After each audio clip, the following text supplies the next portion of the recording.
Hello, bachcho, let's read the question. Which of the following statements are not correct regarding biomagnification? Question में कि कौन से statements यहाँ पे जो correct नहीं है biomagnification के लिए? Four options हैं. A is heavy metals and persistent pesticides pass into food chain and increase in amount per unit weight of organism with a rise in trophic level due to their accumulation of fat. कि जो heavy metals हैं और जो persistent pesticide है ये पास हो जाते हैं फूड चेन में और इनका अमाउंट इंक्रीज होता जाता है पर यूनिट वेट ऑर्गेनिज्म के जैसे जैसे ट्रॉपिक लेवल बढ़ता है। और ऐसा क्यों होता है? क्योंकि यहाँ पे फैट का होता है एक्यूमुलेशन। बी में बोला गया है accumulation of zinc can cause thinning of egg shell in birds, कि जिंक का जो एक्यूमुलेशन है इसकी वजह से एग शेल पतली होती जाती है। C. DDT accumulation is a major cause of killing of fish eating birds, कि जो DDT accumulation है ये मेजर कॉज है फिश ईटिंग बर्ड के मरने का। D is biomagnification occurs in all aquatic food chain, कि जो biomagnification है वो अकर होती है, वो होती है सारे के सारे aquatic food chain में। तो सबसे पहली चीज यहाँ पे क्वेश्चन में हम इसका की कंसेप्ट देखेंगे कि concept of this question is, यहाँ पे इसका की कंसेप्ट है biomagnification. Bio magnification, magnification,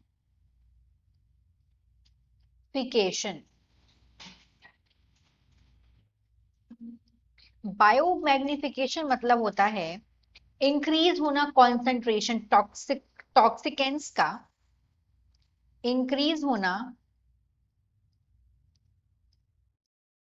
concentration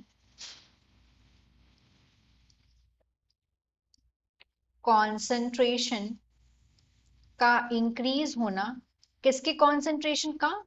टॉक्सिकेंस का।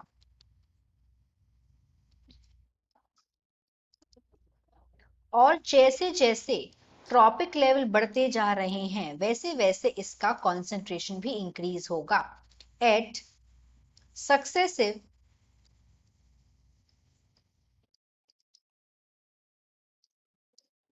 Tropic levels. ट्रॉपिक लेवल्स, तो ये होता है बायोमैग्निफिकेशन का मतलब। सबसे पहले अगर ऐसे कोई क्वेश्चन हो जहां पे नॉट करेक्ट, नॉट इनकरेक्ट, तो पहले कंफ्यूजन कम हो, इससे नॉट करेक्ट मतलब पूछा गया है, यहाँ पे हमें इनकरेक्ट स्टेटमेंट बताना है जो गलत है। सबसे पहले नॉट करेक्ट को इनकरेक्ट लिख लेते हैं, इससे टाइम हमारा बिल्कुल सेफ होता है। अब वन बाय वन सारे देखते हैं। तो यहाँ पे हेवी मेटल की बात हो रही है, तो एक एक करके ऑप्शंस देखेंगे। पहले ए ऑप्शन को क्लियर करते हैं। हेवी मेटल जैसे कि मरकरी ले सकते हैं हम लोग, Hg। तो मरकरी क्या होता जाता है, ये एक्यूमुलेट होता जाता है, इकट्ठा होता जाता है। इट गेट एक्यूमुलेटेड, अभी एक्यूमुलेट होता जा रहा है। अब ये एक्यूमुलेट क्यों होता जा रहा है? क्योंकि इसका एक्सक्रिएशन भी होना डिफिकल्ट है, क्योंकि इसका एक्सक्रिएशन होना भी डिफिकल्ट है। तो यहाँ पे जो भी बात बोली गई वो एकदम करेक्ट है, तो इसका आंसर नहीं हो सकता। Let's come to the option number B. Option number B में बात हो रही है कि जिंक के एक्यूमुलेशन की वजह से एक्शल थिन होती है, तो ये वाली बात जो है वो एकदम इनकरेक्ट है, इसलिए ये राइट आंसर होगा। And why this is incorrect? क्योंकि जो एग शेल है वो जो थिन होती है वो जिंक की वजह से नहीं, ये एग शेल में जो थिन होती है इस क्योंकि डीडीटी का हो जाता है accumulation. It occurs due to accumulation of DDT।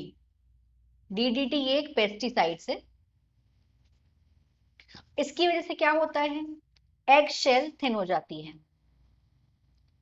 Causes, ये कॉज करता है, इसकी वजह से थिन हो जाती है एग शेल।